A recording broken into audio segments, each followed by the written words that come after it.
Hello. Today I chose a book. It's a classic book to share with you because I think it's important for us to think about and talk about how we all have bad days now and again. Have you ever had a bad day? I know I've had a bad day. We know lots of our friends have had bad days and our families have had bad days.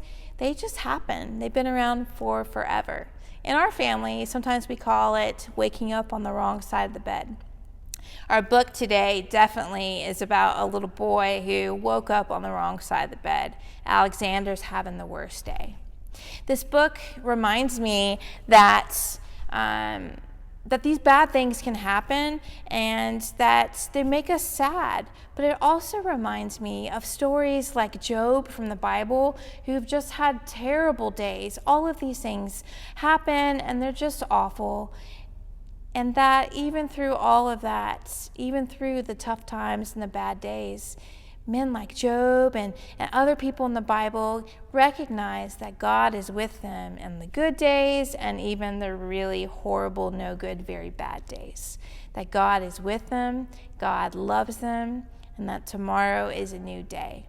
So enjoy this book, and next time you have a really horrible day, I want you to remember Alexander, and I want you to remember the stories from your past and your family's past and your friends about just terrible days and how, they go away and the new day you can start anew. You can start fresh. So here is Alexander and the terrible, horrible, no good, very bad day. It's written by Judith Viorst, illustrated by Ray Cruz, and it is published by Athenaeum Books for young readers. I went to sleep with gum in my mouth, and now there's gum in my hair. And when I got out of bed this morning, I tripped on the skateboard, and by mistake, I dropped my sweater in the sink while the water was running, and I could tell it was going to be a terrible, horrible, no good, very bad day. At breakfast, Anthony found a Corvette Stingray car in his breakfast cereal box, and Nick found a junior undercover agent code ring in his breakfast cereal box, and in my breakfast cereal box, all I found was breakfast cereal. I think I'll move to Australia. In the carpool, Mrs. Gibson let Becky have a seat by the window. Audrey and Elliot got seats by the window too. I said that I was being scrunched. I said I was being smushed. I said if I don't get a seat by the window, I'm gonna be car sick. No one even answered. I could tell it was going to be a terrible, horrible, no good, very bad day. At school, Mrs. Dickens liked Paul's picture of the sailboats better than my picture of the invisible castle. At singing time, she said I sang too loud. At counting time, she said I left out 16. Who needs 16? I could tell it was going to be a terrible, horrible, no good, very bad day. I could tell because Paul said I wasn't his best friend anymore. He said that Philip Parker was his best friend, and that Albert Moyo was his next best friend, and that I was only his third best friend. I hope you sit on a tack, I said to Paul.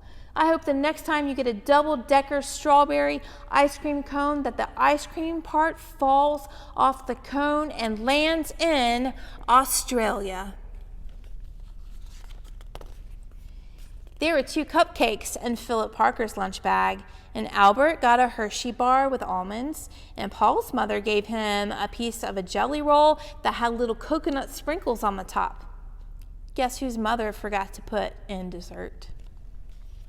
It was a terrible, horrible, no good, very bad day. That's what it was, because after school, my mom took us all to the dentist, and Dr. Fields found a cavity just in me. Come back next week and I'll fix it, said Dr. Fields. Next week, I said, I'm going to Australia. On the way downstairs, the elevator door closed on my foot, and while we were waiting for my mom to go get the car, Anthony made me fall where it was muddy, and then I started crying because of the mud. Nick said I was a crybaby, and while I was punching Nick for saying crybaby, my mom came back with the car and scolded me for being muddy and fighting.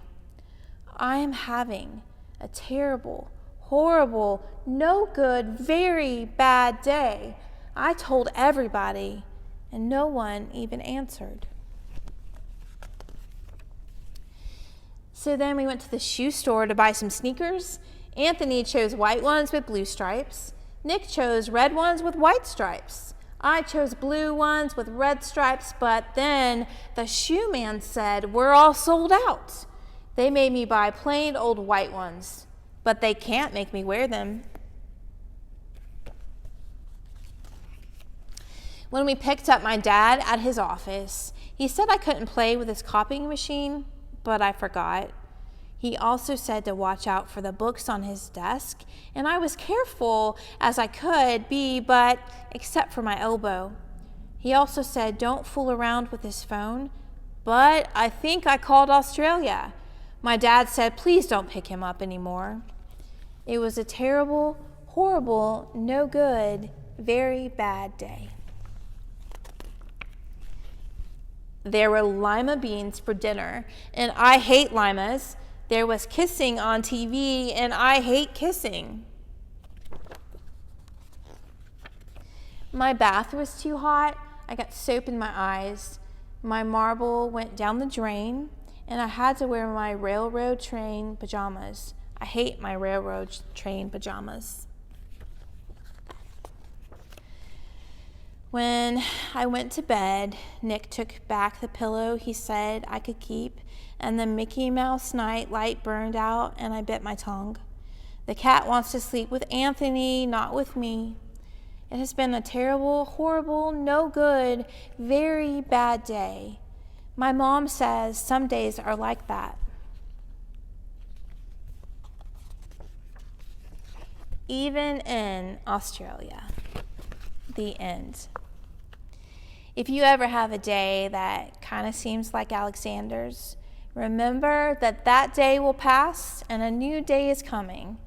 Keep your chins up, have great days, and when you don't have great days, just pray to God, talk to a friend, talk to a parent, talk to someone you trust, and let them know what a cruddy day it was.